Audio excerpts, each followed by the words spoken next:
What's up, guys? It is College SportsCast with Game Day Pick'ems. We are at week 26, season 3. We got 1 week left before March. So we are getting close to March Madness.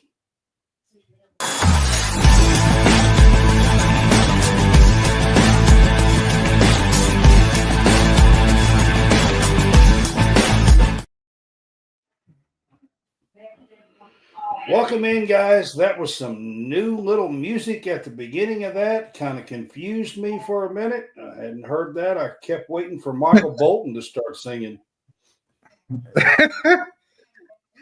Yeah, I was like, what's going on here? I had not heard that before. Like I said, I was kind of waiting for Michael Bolton to start singing or something. I wasn't sure what was going on there for a minute. Hadn't heard that before. All right, guys. This is College SportsCast. This is our Game Day Pick'em. We do this on Friday nights and pick a bunch of games throughout the week for the weekend. If you're on Facebook, we appreciate you. You can help support us by sending stars, or we would love if you guys would subscribe to the page. It's only 99 cents a month, and it does give you your own chat just for subscribers and your own subscribers page. So we would appreciate that. It does help us to continue to make more content for you guys. So we would appreciate that. What's up, Jerry? Jerry Carter's on here with us. We appreciate you, Jerry. We have got a big week coming up. I think this is a pretty big weekend. I mean, you're getting down to the nitty-gritty. In college basketball. I mean, there's only 4 or 5 games left in the men's side and 3 or 4 games in the women's side of things remaining. Yeah, it's getting close to the end. Yeah. So, all these games count, and there are teams that are trying to find some quad 1 wins and trying to find some, to get in the tournament. So, and I think too, Brad, some are battling for seeding. When you get into the conference tournaments, we've heard from the committee that some of the games don't really, I mean, I wouldn't say they don't matter, but the seeding towards the end is what matters. Because I agree. I don't agree that that's the way it should happen, but the last 2 or 3 years, especially on the men's side of things, I do feel like that's especially on Sunday. They just kind of sometimes they revise the bracket if you get a team like a team that steals a bid or something. But the Sunday games don't really matter, to be honest. I'm not sure that I agree with that. And I'll be honest with you, last year, I don't think some of the Saturday games mattered when it comes to the conference tournament as far as seeding. Right now, you're pretty much playing for seeding, to be honest, with your schedule. And the bubble teams are trying to work their way in, and we're getting ready to talk about a bubble team right out of the women's gate, Iowa State. Yep. So we're going to start with the women. There is several big women's games going on this weekend. I did save the LSU Kentucky game to last for the women's side of things. It is a later game on Sunday, so we're going to save that one to last. We're going to start with the women's, and this one is tomorrow. This game is Saturday, and Iowa State is at Baylor. Iowa State, John, has one of the better players in the country. Audie Crooks, yeah. Audie Crooks has one of the better players in the country. She's a sophomore and right there with Juju in scoring and everything. She's a big girl. She gets lots of rebounds too. Here's the thing. They started out the season, they had high expectations, but they started out kind of slow. But they have won 4 in a row leading up to this game. I think really what's hurting Iowa State right now, Brad, is they're 0-6 against teams ranked in the top 25. That lack of a marquee win has kind of left Iowa State sitting on the edge of the tournament. Clearly on the bubble, for sure. Now, a victory at Butler, probably one of the top teams in the league. Baylor. And respectful programming, but do what now? Oh, Butler. I meant Baylor. You said Butler. Baylor. My bad. Baylor. Yeah. I just think it would be what they need to get off the bubble a little bit. But it's going to be tough. Baylor's a really good team.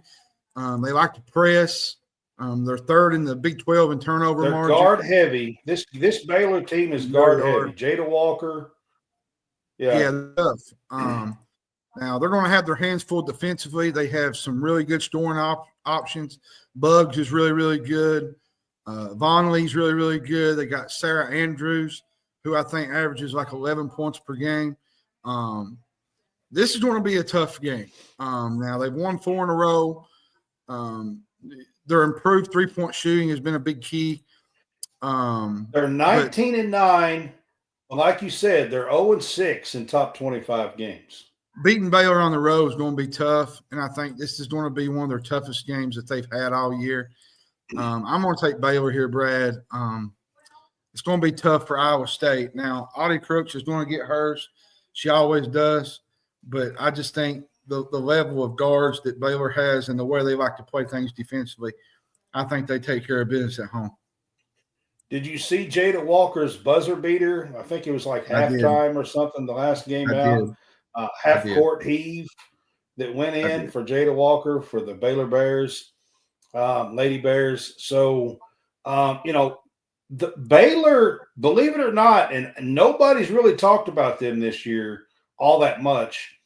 Baylor is right there to possibly win the Big 12. Yeah, they're right in the mix. They're right there. And this is a big game for them at home against a quality opponent in Iowa State. Got a great big girl, and against a quality opponent here. Now, Iowa State really needs this to get off the bubble. They do. They do. They need this. But Baylor is in the running. I know in the Big 12, we've all heard about Kansas State this year. We've heard about TCU. Nobody's really talked about the Baylor team here this year, and they're like 23-5, and they're like 13-2 in conference, and right there to win the Big 12. So I'm going to take Baylor in this one at home as well. I think they're going to get this done, but look for Iowa State to give it everything they have to try to pull this one out. All right, the next one we're going to go to, these are Sunday games. This is a big one. Number 1, Notre Dame. They are number 1 for the first time since 2019 this week. Moved to the top spot. They are at NC State. NC State has been one of the hottest teams in the country the last month. Yeah, Notre Dame's undefeated right now in conference play. They got a pretty tough schedule coming up right before the tournament starts. I think NC State's number 2 in the conference. This will be one of their toughest games.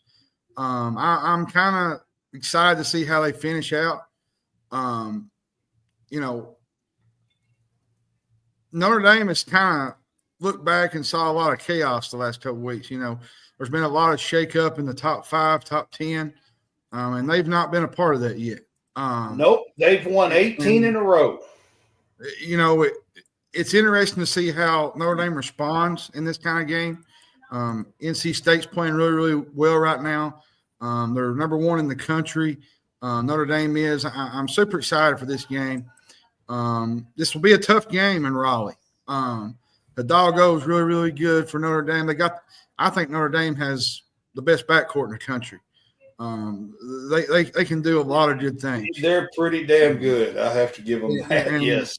And I still got them as my pick to win the national championship. I still think there's other teams out there like South Carolina, Texas. But if I had to go guards, I would definitely go with Notre Dame. But overall, I think Notre Dame wins this game. I think they take care of business in Raleigh, and I think they get it done. I mean, gosh, it would not surprise me since this game is in Raleigh. It would not surprise me if it wouldn't surprise me if that they they can lost. find a way to win this game. I know Hannah Hidalgo and Olivia Miles are going to play their asses off to win this game on the road. They've won 18 in a row. They just got to number 1 this week for the first time since 2019. But I'm going to tell you, John, this NC State team has been playing some exceptional basketball. They have. I think they're in second place. So this is number 1, number 2 as far as the ACC. And this is a much-needed game if they're going to challenge. And they could meet each other again in the ACC tournament. I mean, they could. So this is an opportunity for NC State to pick up a very big quadrant win. There's a part of me that wants to pick the upset here and take NC State in this game in Raleigh, but gosh, this Notre Dame team is just so good. And the guard play is so good. I'm going to take the Irish, but I think this is going to be an absolute battle to the end. Yeah, I think so too. All right, West Virginia is at TCU. We just talked about Baylor being the top of the conference. TCU is who they're tied with. I think they're both 13-2, I believe. TCU is in the top 10. They're a 3 seed in bracketology right now. And this West Virginia team is quietly 21-5. You're muted. I think if you can go on the road and win at TCU, it bodes well for your tournament chances. TCU's playing really, really well as well in the Big 12. This should be an interesting game, I think. So I think I'm going to take TCU in this game. You got Prince, the big girl Prince, 6'8", 6'7", 6'9", something like that. I forgot what Sedona Prince is. She's way up there. She is. Leads the country in blocks, like 5.8 or something a game. It's something crazy.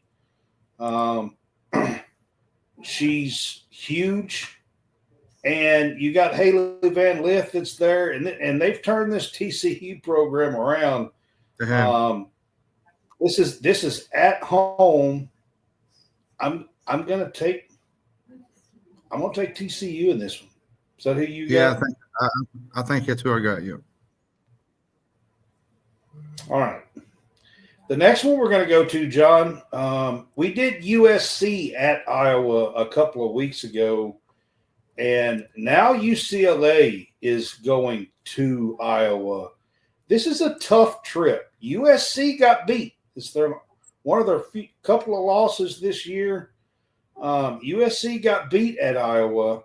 This is a tough trip, a tough place to play. UCLA lost to USC last week. So they slipped down from that number 1 spot, and they've been number 1 for most of the season. Well, yeah, and you got Addie O'Grady and Lauren Betts going at it. Big time matchup. Grady is about the same size as Betts. I think Betts is a little bit bigger than her. I think this will be the first time they share the court. I think they was teammates back in high school, which should be interesting to watch. It's going to be a fun game. My onlooker. Man, Lucy Olson has been playing good for Iowa. Yeah, Corey Close is a really good coach. She's got some good pieces. They use a lot of motion sets with actions. They got different packages they can use for Lauren Betts. This is going to be a tough game for Iowa. I think Iowa's going to go out to a strong start just because of, where they're playing. They're playing at Carver Hawkeye Arena, one of the toughest environments to play in. But I think UCLA will just be too much. They're going to pack that place. They are. I think they only got 2 games. Is it 2 games left at Carver? I think there's only 2 games left to play there. That's a tough environment to play in. But I also think UCLA does what they need to do to win this game. I think Lauren Betts is the difference in this game. I mean, I want to agree with you here because I really like this UCLA team. But you coming off of that USC loss. But you've seen what they did to USC. Got beat by Iowa. Yeah, I mean, at Iowa you saw them lose, but you saw them beat USC. So, at the end of the day, can they make another top 3 win at home? And it'll be interesting to see how big opportunity for them. I can tell you that. You talking about seeding. If they could get this win too, it's going to be huge for their seeding. It's going to help them, yeah.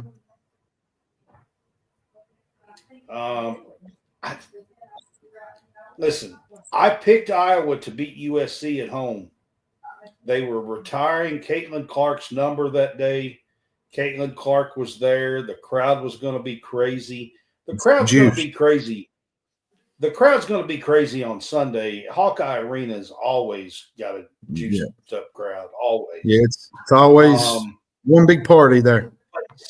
Something tells me that Lauren Betts and UCLA is going to get it done on Sunday. That's where I'm going to go. All right, the next one, UNC at Louisville. John, Waltz has done what Waltz does. They started out kind of slow. Louisville's been playing really well lately. They're playing really, really good. It's hard to not see what Waltz is doing. They knocked off Duke, their second consecutive ranked win on the road. Louisville deserves their flowers, and I think a win here, and I think you got to put them in the top. This UNC team has been really good this year, but this going to Louisville is going to be tough. Jada Curry is playing really, really well for Louisville right now. This is a fun Louisville team. Jalea Williams is playing really, really good. They beat a good Duke team the other night. Now Louisville started 6-5 on the year. They've gone 13-2 since. They beat some. Yes. They've had 4 ranked wins. They beat top ranked Notre Dame. No. They play North Carolina and Notre Dame coming up on their schedule. Right. If they can impose their will, like they did against Duke, I think they got a shot in this game. I mean, they beat Georgia Tech. They beat Florida State. And the Yum Center is a tough environment. I think I might go Louisville here, Brad. That's a tough environment to play. North Carolina is going into a really hostile environment. I like Louisville here. UNC is one of the teams that has beaten Kentucky this year, and Kentucky beat Louisville, but it was at Memorial. It wasn't at the Yum Center. And Louisville has been playing really well lately. UNC beat NC State the other week, last weekend by 1. Good win for them. This UNC team North Carolina is really good. But something tells me to take Louisville in this game and take Jeff Walz. Hold on just a minute, Brad. All right. So that's what I'm going to do with this being at home. I think I'm going to take Louisville to win that one. All right. This next game is South Carolina at Vandy. And South Carolina is coming off of a struggle week, and we haven't seen a struggle week for South Carolina in a while. Now, they pounded Arkansas last night, but let's be honest, that Arkansas team is not very good, okay? No, and then they're Vandy, I'm going to give you some numbers, guys. In the last few games, Michaela Blakes, who is a freshman, has had 33, 53, 22 against Texas. All right? 22 against Texas. 55 and 34 this past week. She's a freshman. Now, I'm going to throw one other piece before I give this to you. She was named the freshman and SEC Player of the Week this week, and she is the first freshman in the SEC to win Player of the Week in women's basketball since a girl named Shamiqua Holtzclaw. No. I take that back. I got it wrong. It was Candace Parker at Tennessee in 2006. That's still a pretty big name, right? Candace Parker? Yeah. I mean, if you watch college ball, she's the first freshman who has won SEC Player of the Week since Candace Parker in 2006.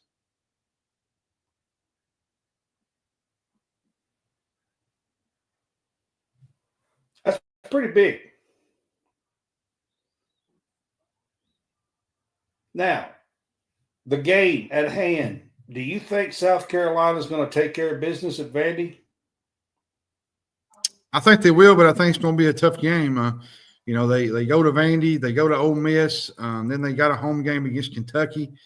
You just win, I guess you could say, Brad. They're going through a little tough spell. They're 27-3, 13-3 in quad one. They'd probably have the most quad one wins in the country with these games. Last four games are a big test for South Carolina. Vanderbilt has a really great inside-out game like Kentucky does. They use the inside-out game pretty well. You got Camille Pierre. Pierre's pretty good. And Michaela Blakes. They're playing really, really well.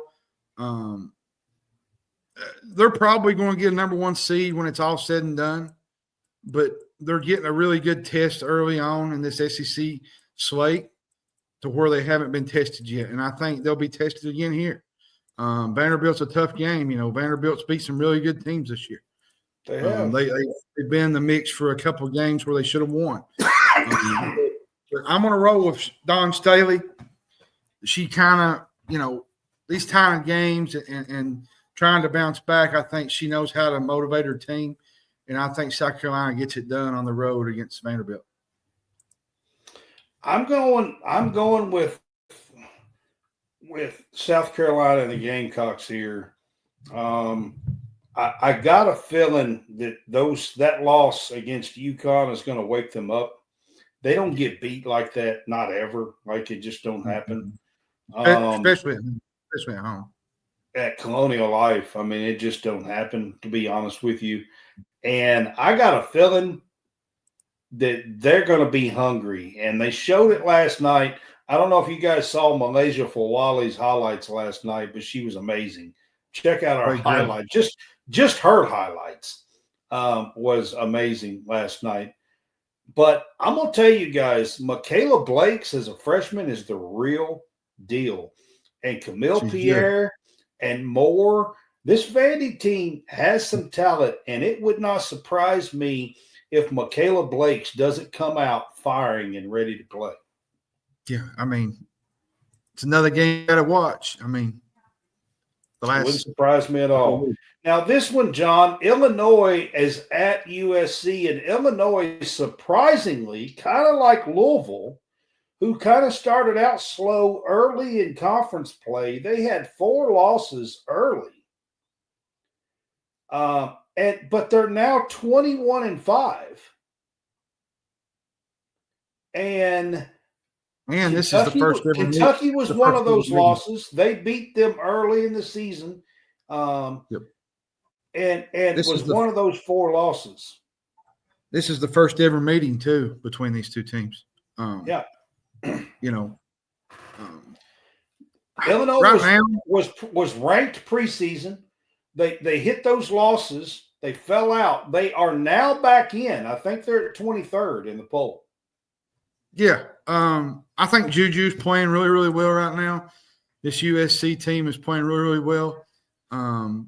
They did have that little skift where they lost at Iowa. But overall, this has been a really good year for USC.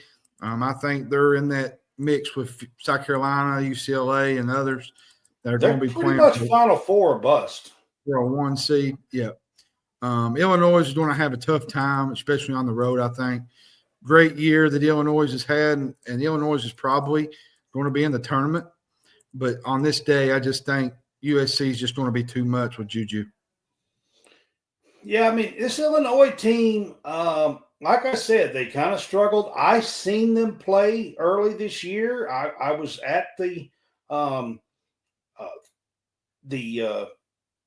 was a Thanksgiving Day, Thanksgiving tournament, and in Nashville, and I was there. I seen them play up front, up close, twice actually, because I seen them the day before when they didn't play Kentucky. They did win that game early in the season. So I have seen them play twice. They do have a couple of really good players, this Illinois team does. And they hit some bumps. They've been playing really well. But I'm going to be honest with you, John. I think USC is going to show them who's boss. I just think this USC team, Juju and Kiki Irfin is they're just too much, man. I mean, they had like 58 points combined, 28 rebounds or 27 rebounds or something the other night between 2 of them. Like, come on.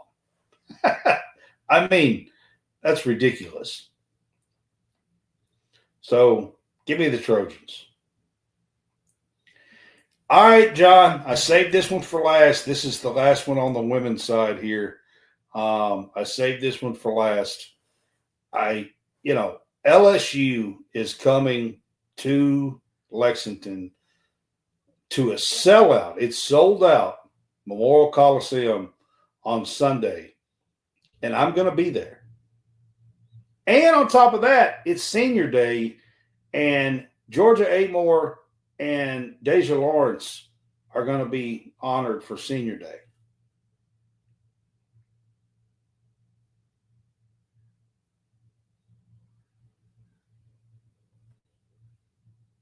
LSU's a really, really fun team to watch. Fajay Johnson, Anissa Morrow. This is a fun team. And Kentucky had this opportunity, a week ago with Texas, and they failed the test. I think you got to win at least one of these big games. LSU coming up, Tennessee and South Carolina. I think you got to at least win 2 of those, or at least one of them, at least. Clara Strack had a really big game last night, 22 points, had 12 rebounds. They had to really fight to beat a good Missouri team that don't show a resemblance of what their record is. Missouri has played tight with teams all year. I think Strack and Moore need to play big in this game, and I think Deja Lawrence is a big key in this game as well. I think they gotta. You're not going to neutralize Fajay Johnson and Williams and those girls. You're just going to have to do enough to win. And I think you're going to be I'm going to give you a little tidbit, and I don't know if you know this or not, but Anissa Morrow set out last night. It's the first time she missed a game in her entire career. Now, It was an injury, and I don't know what the extent of it is. My guess is she'll be playing Sunday. It was probably just something precautionary. I don't know. But that tomorrow afternoon, we will see the availability reports, and we'll see if Anisha Morrow is on there or not. But that would be a huge difference in this game if she wouldn't. It would. She plays big. She's really, really good. Kim Mulkey is a really, really good coach. I expect them to play their tails off. I expect Kentucky to come out with a little bit more energy and fire this game.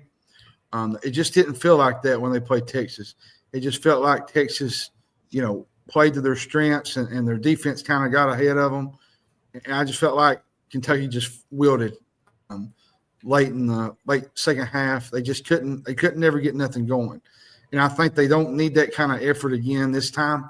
I think they need to come out and have some energy, get the fans involved, get a lead at least, maybe get a lead and maybe, stay in the game and not make the mistakes that they made against Texas because they turned the ball over quite a bit. I think Lawrence had a turnover once in the second, and I think Georgia Amore had a couple. Well, now LSU kind of plays at that kind of rate, fast pace, and they have some turnovers too. So you're likely to see some turnovers in this game. I'll tell you what one of the biggest things is going to be. Kentucky has to rebound defensively. They cannot let LSU have 20 to 25 offensive rebounds. If you do, you're probably going to get beat double digits. That's what happened against Ole Miss. That's what happened against Texas. And I'm going to be honest with you, that was part of the struggle last night. Missouri had 19 offensive rebounds. Yep. They played hard. Missouri was right in the game up until late in the fourth. Is one of the best rebounding teams in the country. Yes, they're good. Anisha Morrow, Michaela Williams, and Flage, for that matter, and several others, they are one of the best rebounding teams in the entire country. And tomorrow night, more than anything, Kentucky, or not tomorrow night, Sunday afternoon, more than anything, yes, they got to come out with energy. Yes, they need to hit some shots. Yes, they need to get Hassett and Lawrence going early.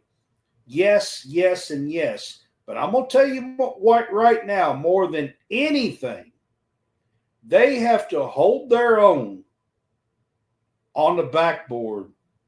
And not just hold their own, they have to keep them off the offensive. They cannot pound the offensive boards. And my prediction for this game, as much as I hate to go against the Cats, I think I'm going to go LSU here. I just think right now they're the better team. Kentucky, I still think Kentucky's not in the top four yet. Now, Kenny Brooks is doing a really good job recruiting. I think he's going to do a really good job in Lexington. I think it's just going to take some time. But I think eventually Kentucky will be in that mix. But this year there's just too many top-heavy teams above them. And I just think the LSU is just a better team than them overall. But that don't mean on any given night that they can't win a game. Listen, if Georgia Amore pulls a 30 or 40-point night on Sunday, Kentucky could win this game. Yeah. I'm not going to say that they can't. If Tiani Key pulls 20 and Strack pulls 20, Kentucky could win this game. Well, and LSU's defense isn't – I wouldn't say it's the greatest. They don't. They're fast-paced. This should be a high-scoring – this should be like a 86 to, 78 game or something. I mean, this should be a high-scoring girls' game, to be quite honest with you. It'll be fast-paced. It'll be fun. All the media is going to be there. This is top notch game. It's going to be fun to be there. I can't wait to be there for it. It's going to be a blast, to be quite honest with you. I'm going there to cover Kentucky. I'm credentialed with Kentucky media, the women's media here. I'm not going against the team here at home on senior day. I know it's LSU. I know they likely could win this game because of who it is. But, man, with a sellout crowd, senior day, Georgia A-Moore, they got to bring their A game Sunday. They do. And I'll leave it at that. All right, we're going to get to the men. We got 9 games to go through here, and on the men's, 8 of them, I think I do have some spreads. Tennessee is at Texas A&M. Texas A&M is a 1.5-point favorite. John, who you like in this one? This is a number 6 versus number 7 AP poll.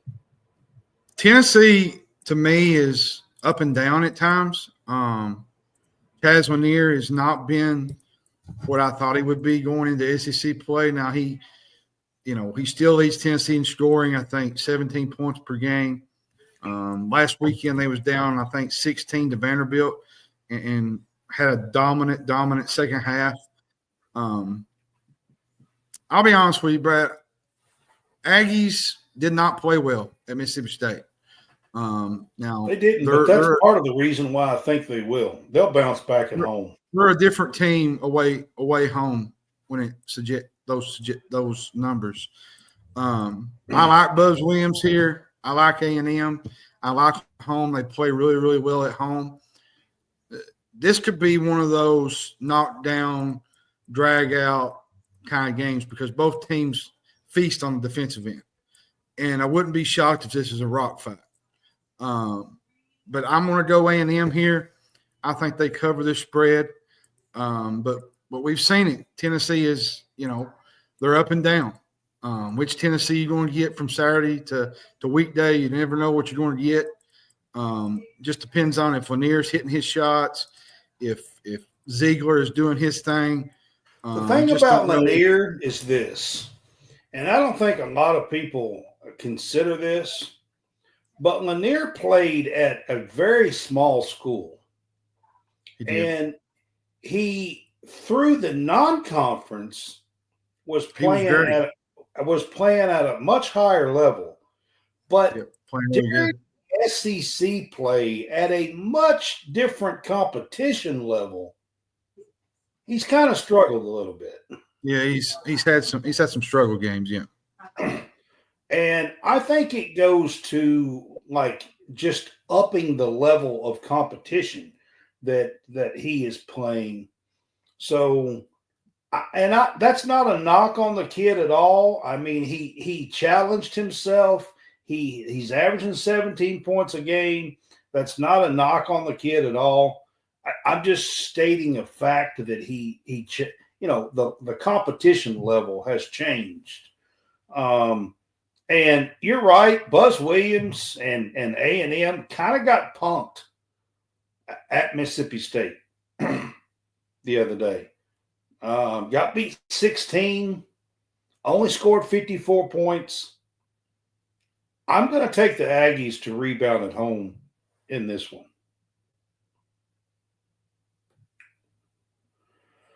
All right, John, this is a big one. This is Saturday. This is tomorrow. This is a big one in the Big 12. Iowa State, who actually has slipped up a little bit lately, is at Houston. The spread here is a little surprising to me. 12.5 seems high. Yeah, it's a little high, but I think also you got to look at it. Houston's playing really, really well. They've only dropped one conference home game, and I think that was in overtime. Now they've won 5 consecutive games. They're playing for a 1 seed. To me, they're a national title contender. Kelvin Sampson, all he does is win, Brad. You've told me this. He just wins. Plays with a really great, tenacious defense. Now, the offense at times, they get kind of have some lulls. But when it comes to D, there's nobody better than Houston. And they win. Iowa they win by State's big actually a margins. pretty good defensive team too.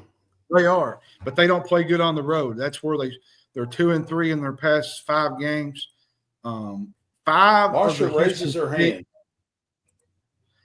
5 of the 6 conference home wins for Houston have been by double digits. That's impressive.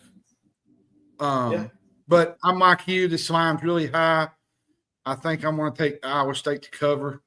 I think they play really, really well in this game. I think this will be a nip and tuck game all the way, but I do think Houston wins. I think Houston wins, but I think it's like 6 or 8.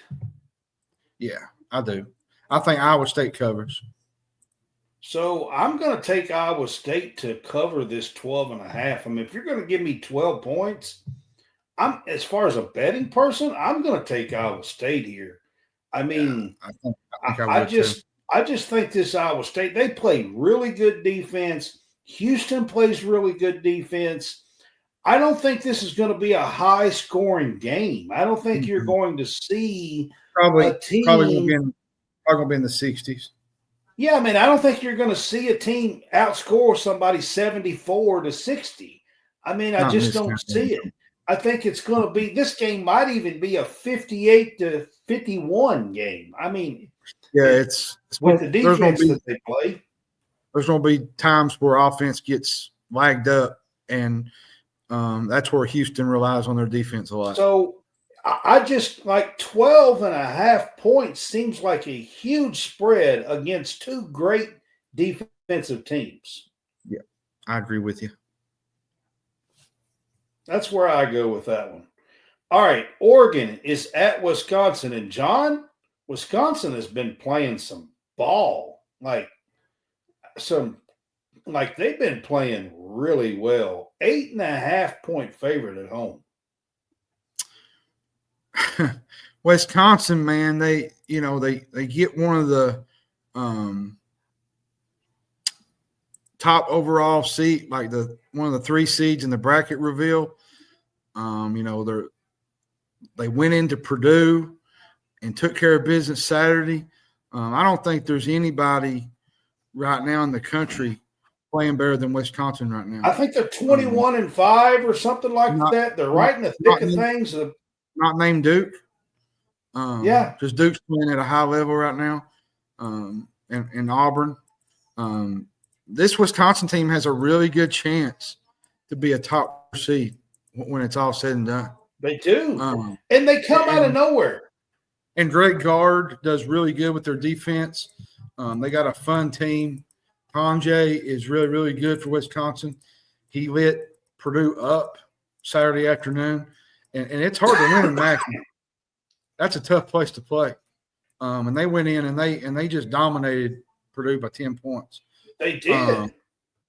And then on the other side, you got an Oregon team that's, Brad, we've talked about it all year. They're up and down.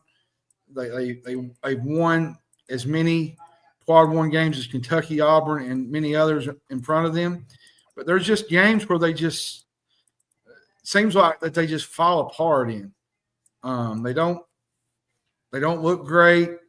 And going on the road is going to be tough for them, I think, especially at Wisconsin, where Wisconsin plays really, really well. I think give me the Badgers, and I think the Badgers cover this. Oregon's 2. I'll be honest with you, John. This Oregon team was impressive early, but they're 19-8 now. They were like 13-0 or something. They're just not played well. They're too streaky, to be honest. They've been that way since they got into the Big Ten play. Yeah. I don't like them on the road here. And I think Wisconsin. I will fully admit, for me, I feel like this Wisconsin team come out of nowhere. I don't early in the season. I don't remember anybody talking about them. And you're right. They might get a top 4 seed here. That's how well they're playing. They could get it too if some teams drop. They could absolutely. I think I'm going to take the Badgers here at home. Yeah, I like the Badgers at home. All right, John, this is a weird ACC matchup. This might be Clemson's first time ever in Dallas at SMU. I didn't look it up. Here's the issue, though. SMU has a really good conference record. They do. They're 20-6. But they've beaten up on the bottom of the league. They've not played well against the top. They lost to Duke by 27. They also lost to North Carolina, Louisville, and I think Wake. I think their best win is Notre Dame. I think Clemson's playing at a high level right now. Well, Clemson is one of the few road teams who's favored here. Well, and Clemson's got a really good offense. SMU lacks a big-time scorer. I don't think nobody on the team averages more than 13 points per game. And that's going to be a problem against the Clemson team that has Chase Hunter. I think he's really, really good for Clemson, and they're really physical in the paint. Has Chase been playing for like 7 years? It seems like it, don't it? And they're, like I said, they're physical in the paint. Clemson likes to get physical, and I think this will help their resume as they go. But if you're an SMU fan, you gotta look at it as a bubble kind of resume for them, because a win here and you kind of get yourself on the cut line to possibly get into the tournament. So SMU, I mean, John, they've had a pretty good season, to be quite honest with you. If you look at what they've done in football and basketball coming into the ACC, they're doing good. I think as an athletic department, they have to be thrilled with what's going on. Yeah, I agree with you. I think Clemson wins this. I think they cover the 1.5. Clemson's playing really good. I'm going to pick Clemson, but however, this probably is their first ever trip out there. You don't know how a team's going to respond. Mm-hmm. It wouldn't surprise me if the rims are tight or the floor has an issue or they're not used to. It wouldn't surprise me if something, happened. But I do think Clemson's the better team. Well, and you got to think, Dad. I talked with a bracketologist today. SMU's fourth in the ACC. Okay, most seasons that would be great, but not this year. The ACC is not that strong. There's not a lot of great teams in the ACC. I'm just saying, for the school and athletic department, I think they got to be thrilled with the way things have went in the ACC. I think you got to win this game to at least get in the tournament. Maybe. All right, St. Mary's is at Gonzaga. Gonzaga is a 6.5-point favorite at home. Gonzaga has not quite had the season that everybody thought they would. But, of course, they're still going to make the tournament, I would think, John. Well, I mean, yeah, they are. St. Mary's won the first meeting. Now you're going to Gonzaga now. I think Gonzaga needs a tough place to play in St. Mary's. Gonzaga, I think they're down 2 games in the WCC, and they need one of these. They need one of these wins to keep the regular season title on the line. Gonzaga's got a really fun offense. They average, I think, 87 points. I think. I like Gonzaga here. I think their shot making level is really, really good, and I think this will be the difference in this game. And I think this is a revenge spot for them. Now, St. Mary's is really, really good. St. Mary's is going to be in the NCAA tournament. They're probably looking at, a 7-6 seed at the worst, maybe an 8 seed. Gonzaga needs this for seeding, I think, because right now Gonzaga is looking like that 8-9 game, and you kind of want to stay out of that 8-9 game because you're going up against the 1 seeds. And I think for Gonzaga, this game kind of means a little bit more. So give me Gonzaga to cover this game. I think Gonzaga wins this game. I'm going to take Gonzaga at home too here, but now I'm going to tell you for sure St. Mary's is going to keep this game close. I would almost guarantee it. I'm tempted to take St. Mary's in the 6.5. Coach Bennett, to be quite honest with you, what Coach Bennett has done with that program is absolutely impressive. They're There's just a so part consistent. Of me, I'm tempted to take the 6.5 points, to be honest. Like, they always play Gonzaga tough. Always have. Yep. There's one team that's a thorn in the flesh. It's St. Mary's to Gonzaga. It is. It is. You can't underestimate Gonzaga. Absolutely. I mean, I agree with that. Few has always got a good team. I mean, I do think. But if you look Gonzaga up that history of St. Mary's and Gonzaga, it's always a tough, tight game. Always. I think for tournament purposes, I think Gonzaga needs this more for seeding. I think this is going to help them a little bit more if they can pull out the win. I think I'm going to take Gonzaga and take these points, but I'm telling you, my brain is telling me to do the opposite. Yep.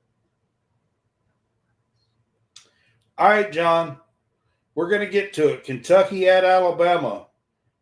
It come out earlier. Availability reports come out. Both Butler and Robinson are listed as out for tomorrow. After that, the spread went up to 9.5. Early today, it was 7.5. That's high, Brad. I know Alabama is coming off 2 losses, and they're probably going to be motivated to win this game. But I just think this is too high. You know, Kentucky's been up and down. You know, they've won certain games that they've lost certain games they should win, and they beat the top teams, okay? They beat Tennessee, beat Mississippi State, but then they go on the road and lose to Georgia, lost on the road to Vanderbilt and Clemson. Lost at home to Arkansas. And like I said, Alabama's dropped 2 straight, but they are 10-2 at home. But here's the thing: Alabama doesn't play great at home. They're 10-2, but they have to really fight to win games at home. Now Alabama won it rough early. I think they'll be amped up in this game. I think we take Alabama at home. I think they find a way to prevail, but I do think Kentucky's going to play hard tomorrow without Butler and Robinson. I do. Now, do I think they'll go in there and win? No, I don't think they will, but I think they're gritty. They play hard. They're not going to quit. I think this will be a tighter game than people think. I'm going to be honest with you, John. But I will say this. Okay. I will say this. I'm going to take Kentucky to cover the 9.5, 8.5. I think that's just too high of a spread. Listen, here's my thing, okay? And I'm going to mention this because since the Ole Miss game, when we got beat by Ole Miss and was down like 27 points at halftime or whatever the crap it was, and we got just killed. Come back a little bit in the second half, but got beat 14 or 16 or something. And our defense at the end of that game was defensive efficiency was 112th in the country. Mm-hmm. Since that game, we're up to 68th. Mm-hmm. Now, even more so since that game, if you take the games that have been played since that game to today, Kentucky is 14th in the country in defensive efficiency over that span. I'm telling you, something's clicking.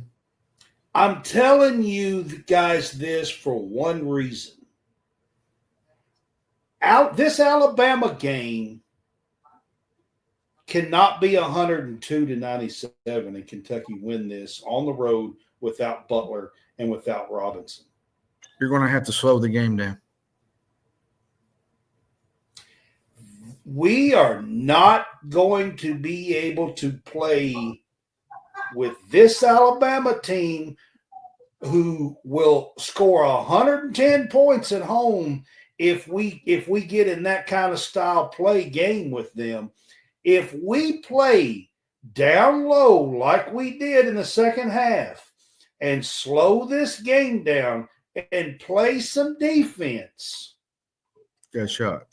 We have a shot to maybe win this game on the road. Mark it down. I'm telling y'all right now, they cannot get into a shoot 'em out with Alabama. And I say this too. I do agree what Marcia said. They're too fast. I get that. But Kentucky did hang with them, even with Travis Perry playing against Alabama. They runned up and down the floor. They did some good things. I think that's – I don't know. Maybe I'm out of my league here, but which we did have Butler and Jackson then. That makes a difference. But I think Kentucky does have the talent to shoot and run with them, with guys like Kobe Brea. I don't. Not with Butler and Robinson out. Well, if we had our full complement, I think we can. But I want to say this before. I want to kind of say this before we move on. Amari Williams is playing at elite level right now. I just wanted to shout him out. Oh, absolutely. And I think we need to play through him. I think we need to go down low, feed the ball. We need to play through him, get their bigs in foul trouble, and play through him. And we've got to play this game in an entirely different way than we played the first one. And I'll say this, we got some good updates this morning.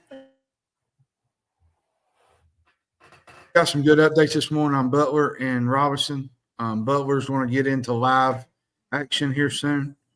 Possibly, tomorrow? They're going to try him tomorrow or today, I think. And then Jackson's going to get ramped up into activities probably this week. If I'm guessing, Brad, Butler's probably going to come back for Auburn, if I had to guess. Or he's going to at least try. And Jackson, probably LSU.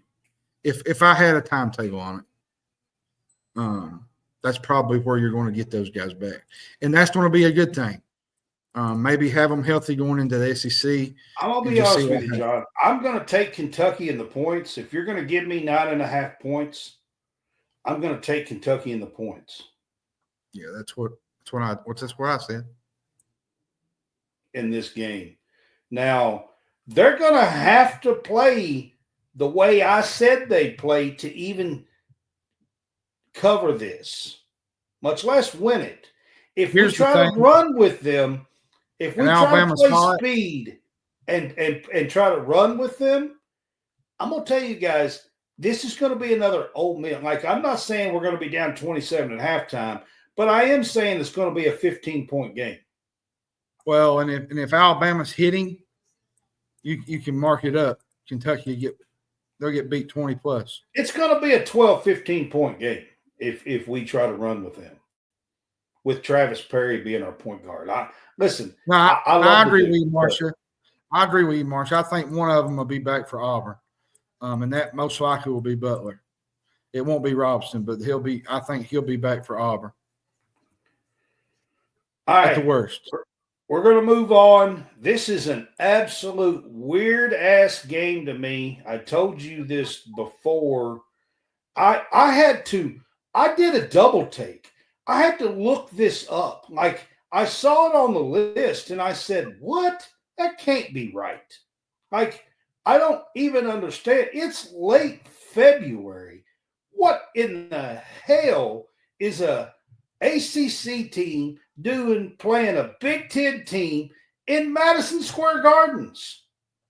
I've We seen act this like before. this is November or some shit. This used to happen late in the early 90s with Kentucky. They used to play games with Syracuse and Villanova. Rick Pitino used to schedule them late. There used to be games like this, Brad. This blew my mind. I'm like, okay, where is this game? Because I got it listed as at. It's not. This is in Madison Square Gardens, a neutral site game, like it's November 19th.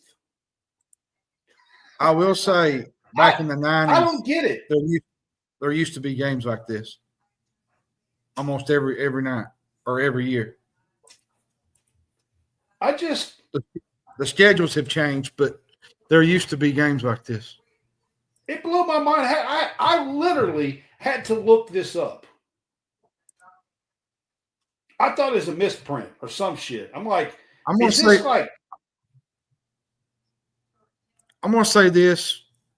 You know, Duke's playing at a high level right now, Brad.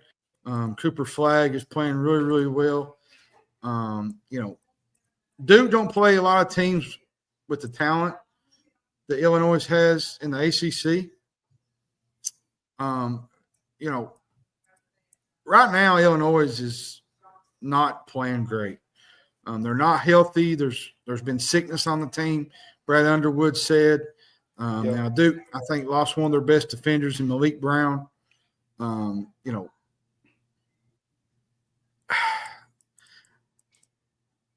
if I had to pick this game straight up, I probably would pick Duke. But the 10.5 points, 9.5, 10.5 is pretty high for me, especially in a neutral site game. I'm going to take Duke. I think Duke's Illinois has been sick. They haven't been playing well. They don't look good. I'm taking Duke, and I'm going to. Well, and I think they're the popular pick here, so I think I'm going to take Duke. But I think I'm going to take Illinois to cover the 9.5. I think that's a little high for a neutral site game. I just don't understand this game. It's late February. We're fixing to be at conference tournaments. But Brad, they used to do this in the 90s. I don't ever remember games this. I remember at the 1st of February being a few times being an out of conference game. I do not ever remember seeing, and I've been watching college ball since 1980, 79 or 80. I never remember seeing an out of conference game being February the 22nd. I just don't ever recall it happening in the history of college. I'll look it up and get off here, and we'll see. All right. BYU is at Arizona. Arizona is a 7.5 point favorite home. BYU is coming off their best win of the season. Mm-hmm. Beating Kansas the way they did. I like Arizona here. Now, BYU is great at home, but sometimes they struggle on the road. Now, they did last year with Pope. They had some really good wins on the road, Kansas. But this year they've been hit or miss a lot of times. In Arizona with Caleb Love and that group of perimeter players, they're really great at home. They rarely ever lose at the McHale Center. I think I'm going to take the Arizona Wildcats to cover the spread. How does BYU kind of get up for a game like this after winning a game like they did against Kansas? Like, where's their head at? I think, you know, and there's a lot of momentum with BYU right now, Brad. A.J. DeBonce, the number one player, coming to BYU. Kid that almost transferred here, like hit a bunch of threes the other night. Like, yeah, had a really Richie good Saunders. game. Yeah, he's really good. He can shoot. This is a fun BYU team, and it'd be interesting to see how they do on the road. But I think I'm going to take Arizona here, just for the safe bet. Yeah, at home, I think I'm going to take Arizona as well. But I'm going to tell you, BYU 18-8, best win of the year. They ought to be coming in kind of loose. Yeah, it should be. Yeah. I mean, really. So, but I do think I'm going to take Arizona at home. Yep. All right, John, this is the last one. This one is on Sunday, and Rick Pitino got the best of him in stores. This one's on Sunday. I don't have a spread on this one. What do you think about this game? Pitino, before playing UConn. The Big East, right? Isn't he still leading? Yeah. Before meeting UConn, he was 0-4, okay? I think UConn's playing a little bit better. They're 18-8. It's at noon on Fox. Should be an outstanding game. They're coming off a good win against Villanova. They was down, I think, 14 points in the second half. Come back and won that game. Red Storm are playing great. Rick Pitino, I think, deserves Coach of the Year. They got a 4-game winning streak. They got a 3-game winning streak. R.J. Lewis if is he really, wins really this good. game, he's definitely a contender for Coach of the Year. Kadari Richmond is playing good. This is a very big high-stake game between two really good, talented teams, which are both trying to boost their tournament resume, going into the conference tournament, where they could probably meet again in the Big East, because we've known to see these games where they play again in these tournaments. But Tino kind of brought up a good point. It was a funny quote. He said, if I lose to Danny Hurley, if I lose to whoever, I want to die. I thought that was pretty funny quote that Rick Pitino said. Hey, he loves to win. He loves to win, man. He hates losing. I think he hates losing. He wins everywhere he goes. Yep. Louisville, Kentucky. He just knows how to win. The funniest quote was his response to that press conference the other day. That was hilarious. Yeah, I remember what you was talking about. Yeah. Did we lose that one game? Yeah, how we lose that one. I thought that was pretty funny. Oh, man, I laughed so hard. You have no idea. I think I'm going to take St. John's again. They play good at home, which home now to them is Madison Square Garden. It's Madison Square Gardens. And that place gets lively when St. John's is in there. Like that's a fun environment. I think UConn's going to be a little bit in trouble come Sunday. I'm taking Pitino, man. He's there to win, and I think he's going to have these boys ready, and I think they're going to take the old best damn coach in the game down. I think, according to Dan Hurley, 2-time defending champs. I get it, but I mean, let's have a little bit of humility. By the way, Michigan State went into Michigan tonight and knocked off Michigan on the road. So that was a big win for the Spartans. I agree with you. And Villanova knocked off Marquette tonight. That was another. And by the way, in case you guys didn't know, Duke and Illinois is having a secret game in February. My final buzzer is this, Brad. I kind of wanted to bring this in before we got off here. I wanted to ask you. One of those secret exhibition games. I wanted to ask you this question. I guess I can do the women's and the men's for this, because we can do the women's first and then the men's. Going into the conference tournament and NCAA tournament, there's always a surprise team. There's always a disappointment team. And there's always that team that kind of, steals a bid. Which team on the women's side, this is for the women first, are you most concerned about going into conference play into the tournament that you don't know whether they'll make a run or not? Are you talking about like top teams that could kind of falter? Top 20, top 25. So I'll start with Florida State, who looked like a world beater early. They have faltered down there. They got the leading scorer in women's college basketball, Latson, on their team, and they have not played good lately.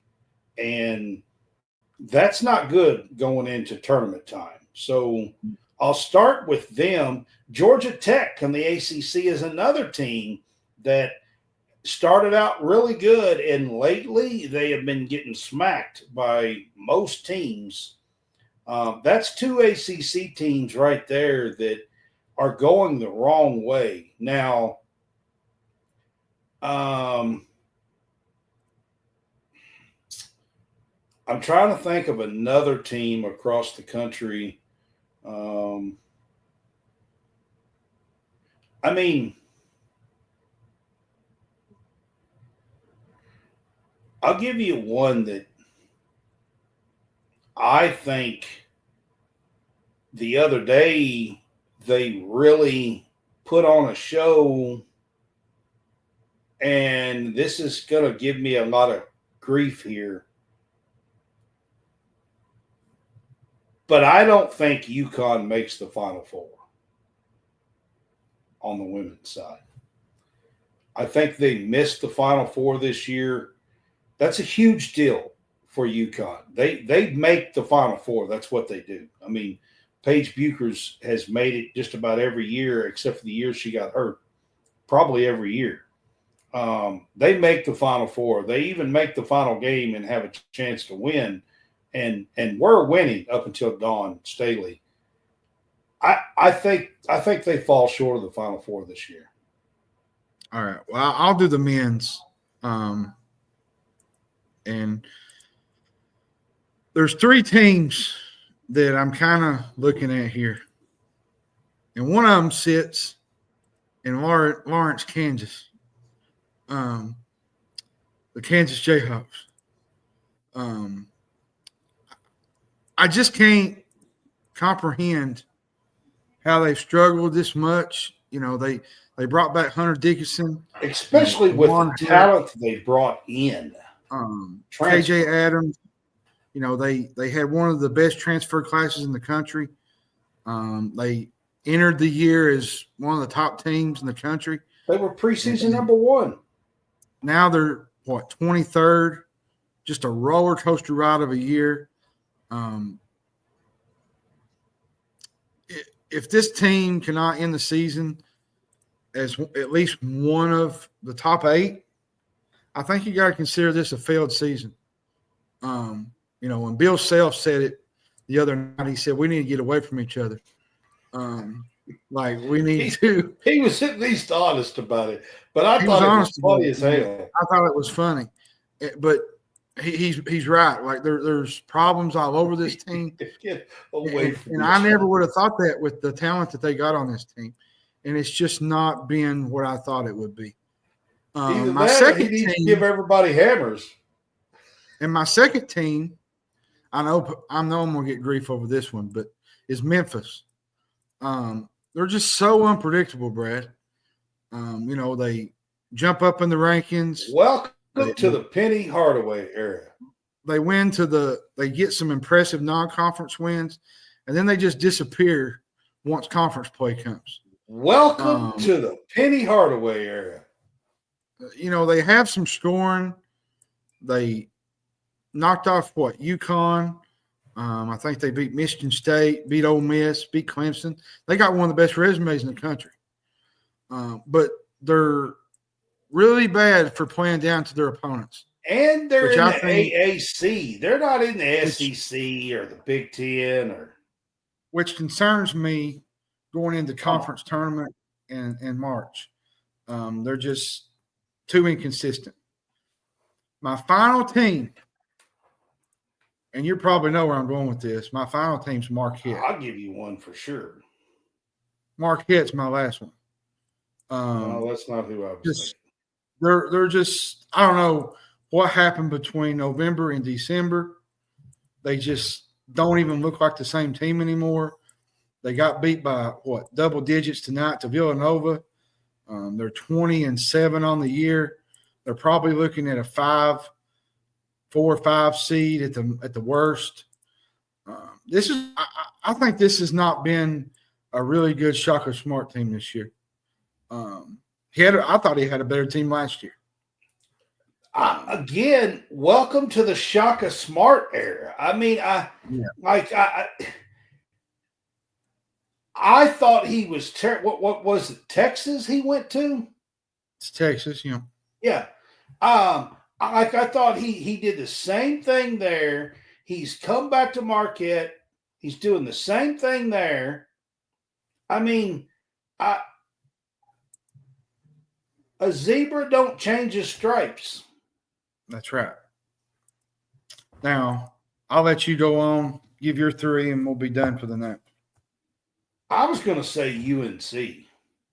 Yeah, I mean, on the men's side of things, man, listen.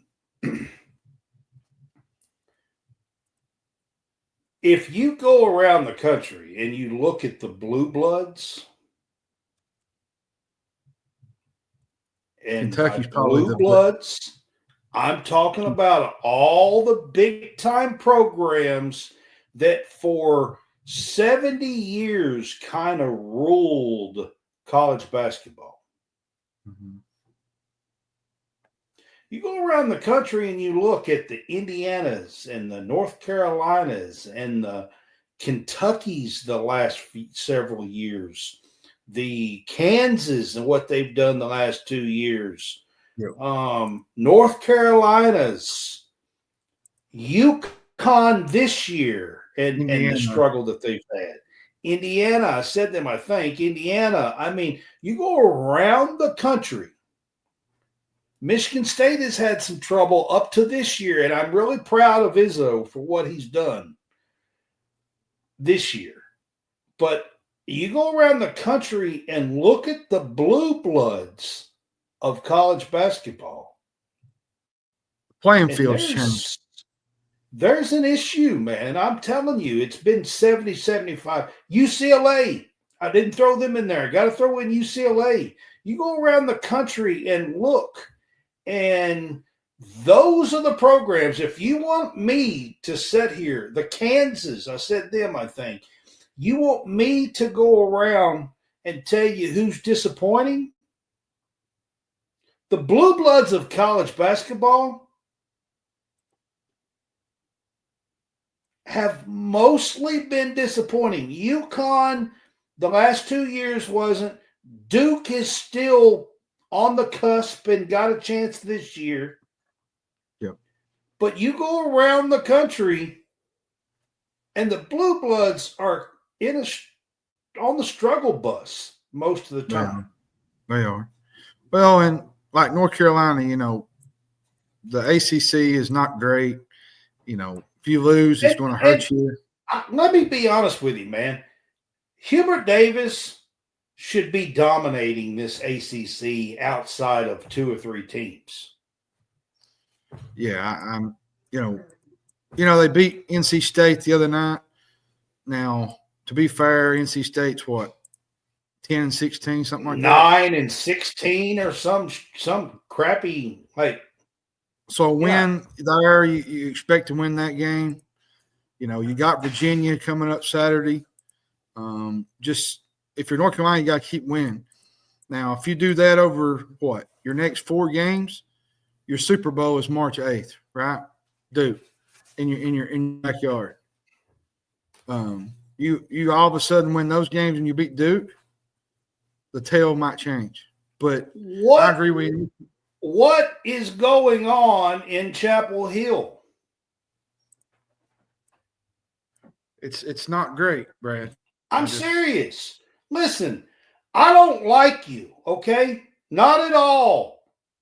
So much so that I never once liked a guy by the name of Michael Jordan. Just so you know. There's only been one dude that I ever liked from North Carolina. And that's because he was a Laker. I'll let you figure that out. I think I know who you're talking about. James Worthy. Yeah, James Worthy. Sam Perkins. I'll say 1.5 because Perkins played a little bit for the Lakers. Yeah. Outside of that, and listen, I don't like you, but let's be honest, man. What is going on? Like, where are the Antoine Jaminsons and I just said, the James Worthys, the Sam Perkins, hell, even Hansborough. And here's my take on that. The stupid Luke Mays. And the playing level has changed. I've said it. Where are these guys? I don't.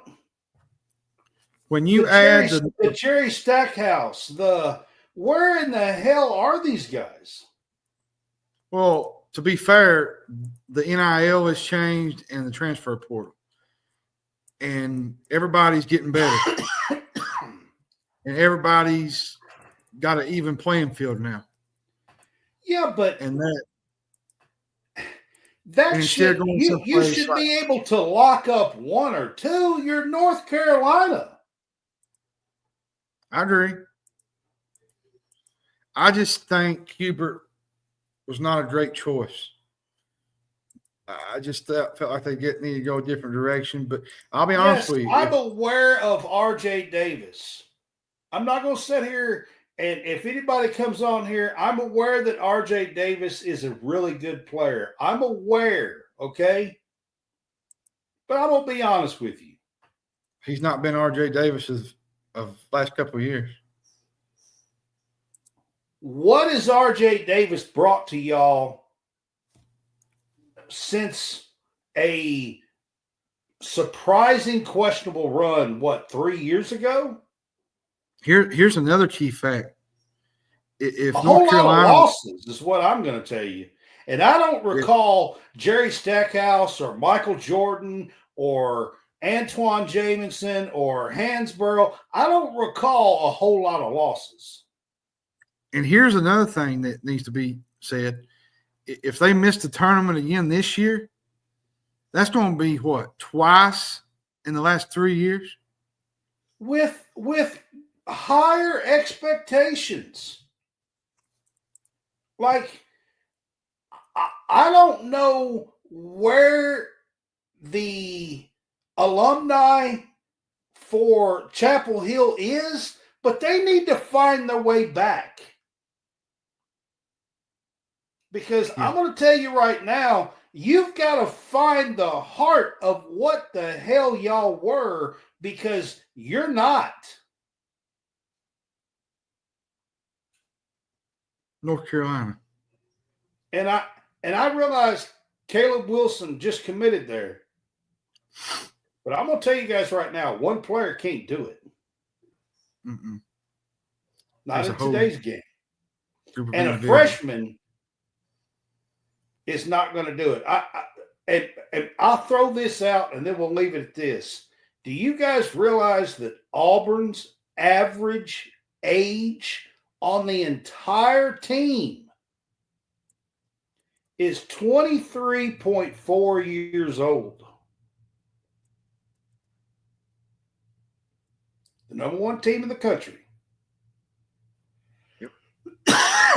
Their average age is 23.4 years old. Do you guys know what Oklahoma City's average age is? Oklahoma City Thunder, the NBA team, 24.1. That's their average age. Auburn nearly matches the average age on the team of the Oklahoma City Thunder. It's all about the portal and getting. So if you guys think that one or two freshmen is going to come in and win you a bunch of ball games, I know Duke is doing it. But I'm going to tell you guys right now, You have to have an absolute generational player like Cooper Flag. Well, and two, to add to this comment, the way freshmen just come in and dominate college ball, like Calipari did with Malik Monk and De'Aaron Fox and all those guys, the days of dominating with freshmen are pretty much over with.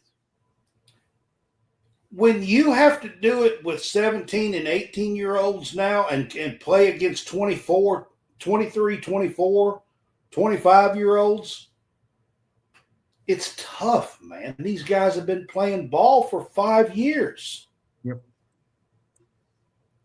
College ball. Yeah. Seems like Janiah Broom's been in there for 20 years, seems like. He has. I'm telling you, I saw it today. Auburn's average age is 23.4 years old. Yep. People think that these 17 sometimes, like Cooper Flag was when the year started. He's 18 now, but he was 17 when the year started. Listen. People think that these guys are going to come in and do it, and they're just not. And listen, I'm not knocking Cooper Flag because Cooper Flag is a generational player, okay? And every once in a while, you're going to find one of those. They're not even in every class, but you might find one of those in every third class or something like that. But you're not going to find a Cooper Flag in every class. Well, and you're not going to find an Anthony Davis either. Like, no. It's, so you're not. But the days of, like I said, the days of dominating with a bunch of freshmen are over with. You got the portal now. You got NIL. You got older kids playing. 18, 19-year-old kid. Now, can they make a difference on the team? Yes.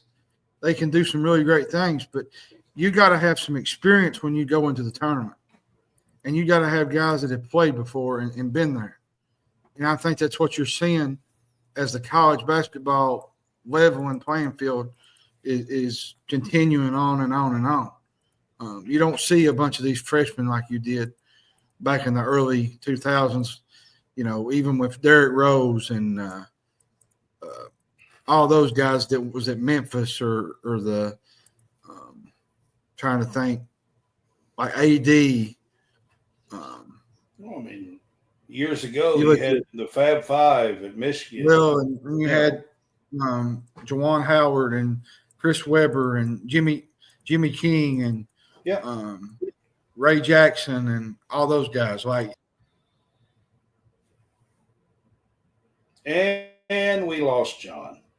But it's all right. We're going to wrap this up. But honestly, you really are not going to be able to do this. And I think that's part of the reason why the Blue Bloods are having issues.